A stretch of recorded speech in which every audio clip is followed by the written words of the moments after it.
ભક્ત થવાનું અવિવેકનું. સ્વામિનારાયણ હરે સંવત 1882ના મહા સુધી બીજને દિવસ શ્રીજી મહારાજ સાંજને સમય શ્રી વડતાલ મધ્યે શ્રી લક્ષ્મીનારાયણના મંદિરમાં ઉગમણી કોરની રૂપચોકી ઉપર ગાદી તક્યા નંખાવીને વિરાજમાન હતા ને સર્વ શ્વેત વસ્ત્ર ધારણ કર્યા હતા અને પોતાના મુખારવિંદની આગળ મુનિ તથા દેશ દેશના હરિભક્તની સભા ભરાઈને બેઠી હતી. પછી ઠાકોરજીની સંધ્યા આરતી થઈ રહી ત્યારે શ્રીજી મહારાજ બોલ્યા, જે સાંભળો, ભગવાનની વાર્તા કરીએ છીએ. જે આ જીવને જ્યારે ભરતખંડને વિશે મનુષ્ય દેહ આવે છે ત્યારે ભગવાનના અવતાર કાં ભગવાનના સાધુ એ જરૂર પૃથ્વી ઉપર વિચરતા હોય તેની જો એ જીવને ઓળખાણ થાય તો એ જીવ ભગવાનનો ભક્ત થાય છે.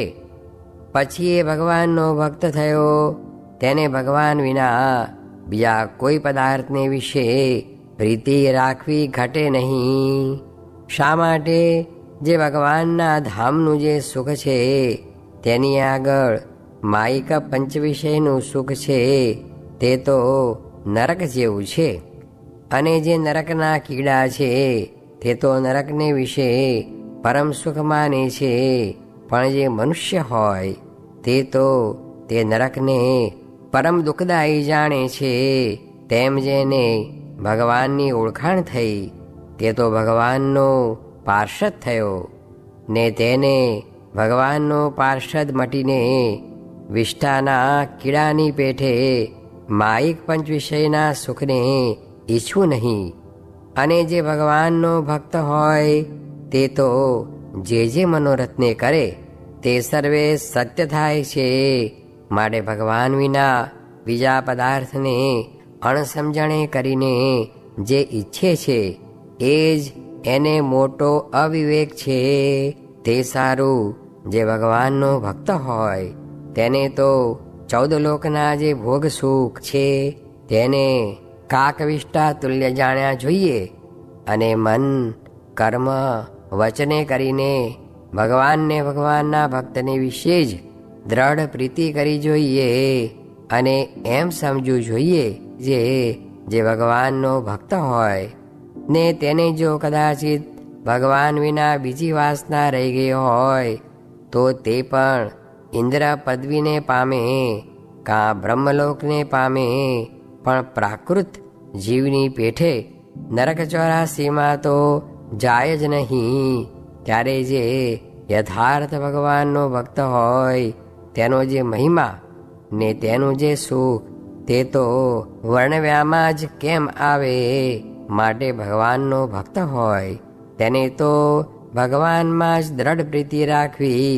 ઇતિ વચનામૃતમ. એ રીતે વરતાલ પ્રકરણનું 19મું વચનામૃત જે તે થયું. કોઈક લોભ મૂકે, સ્વાદ મૂકે, સ્નેહ મૂકે, માન મૂકે, પણ સ્ત્રી તો હૈયામાંથી નીકળે નહીં ને રૂપ જેવું તો કાંઈ બળવાન નથી અને વિષય તો જીવ માત્રમાં રહ્યો છે.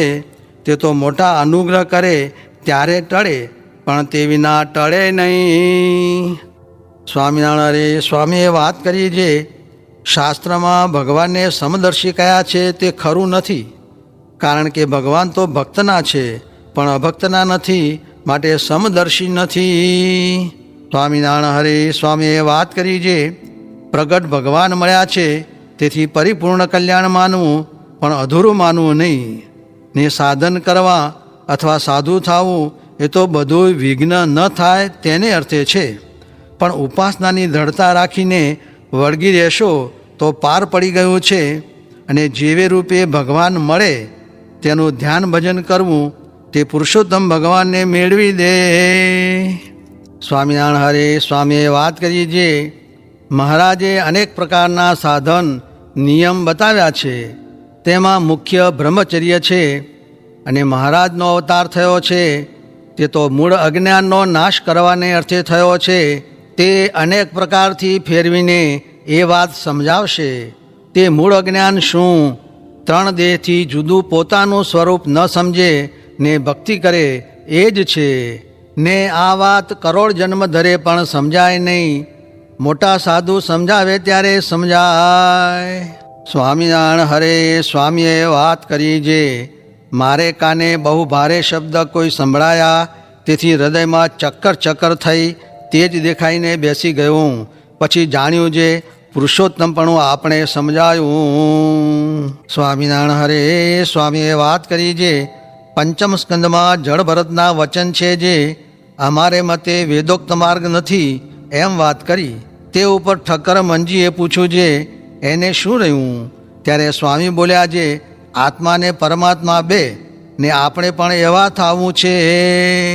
સ્વામિનારાયણ હરે સ્વામીએ વાત કરી જે આપણામાં કેટલાકને બ્રાહ્મણની ક્રિયા હોય, સોનીની, વાણિયાની, કણબીની, કોળીની, ક્ષત્રિયની એવી જુદી જુદી ક્રિયાઓ હોય. તે ક્રિયા સામું જોઈએ તો મોક્ષ થાય જ નહીં.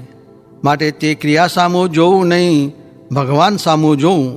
ભગવાનની આગળ ક્રિયાનો શો ભાર છે ને વાસનાનો શો ભાર છે? માટે હરિભક્તમાં તથા સાધુમાં રજોગુણી, તમોગુણી ને સત્વગુણી ક્રિયાઓ હોય તે જોઈને અવગુણ લેવો નહીં.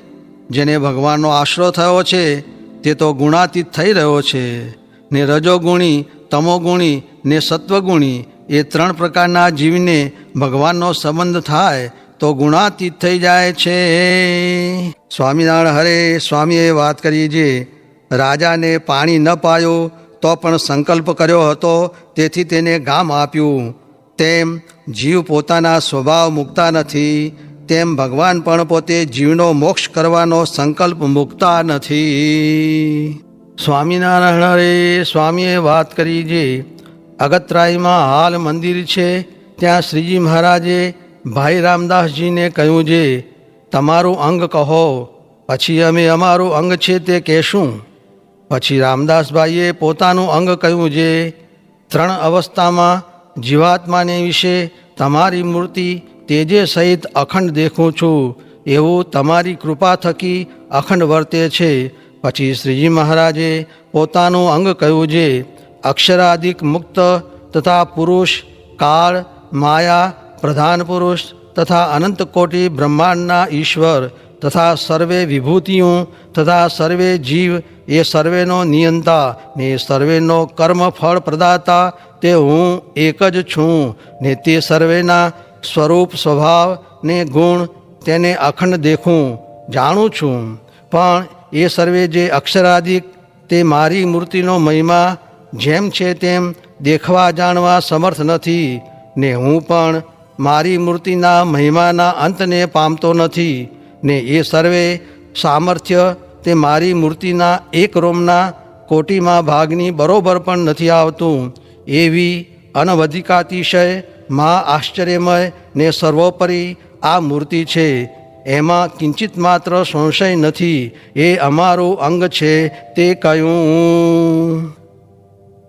સ્વામિનારાયણ હરે સ્વામીએ વાત કરી જે વરતાલે ઉગમણા બંગલાને વિશે શ્રીજી મહારાજને ઝવેર ભક્તે પૂછ્યું જે હે મહારાજ, અક્ષરધામને વિશે ભગવાનની મૂર્તિ કેવી હશે? ત્યારે શ્રીજી મહારાજ બોલ્યા જે આ પ્રત્યક્ષ અમે બેઠા છીએ તેવી જ અક્ષરધામને વિશે ભગવાનની મૂર્તિ છે. ત્યાર પછી તે ભક્તે ફરીને પૂછ્યું જે હે મહારાજ, કૃપા કરીને જેવી અક્ષરધામને વિશે મૂર્તિ છે તેવી દેખાડો. ત્યારે તે ભક્તને શ્રીજી મહારાજે સમાધિ કરાવીને અક્ષરધામને વિશે પોતાની મૂર્તિનું પ્રત્યક્ષ પ્રમાણ દર્શન કરાવ્યું. ને અનંત કોટી મુક્ત તથા અનંત ઐશ્વર્ય તથા અનંત શક્તિ તેનું દર્શન કરાવીને પોતાના સ્વરૂપનો પ્રત્યક્ષપણે સર્વોપરી નિશ્ચય કરાવ્યો. એવી રીતે શ્રીજી મહારાજે ઝવેર ભક્તને પોતાનું ઐશ્વર્ય દેખાડ્યું.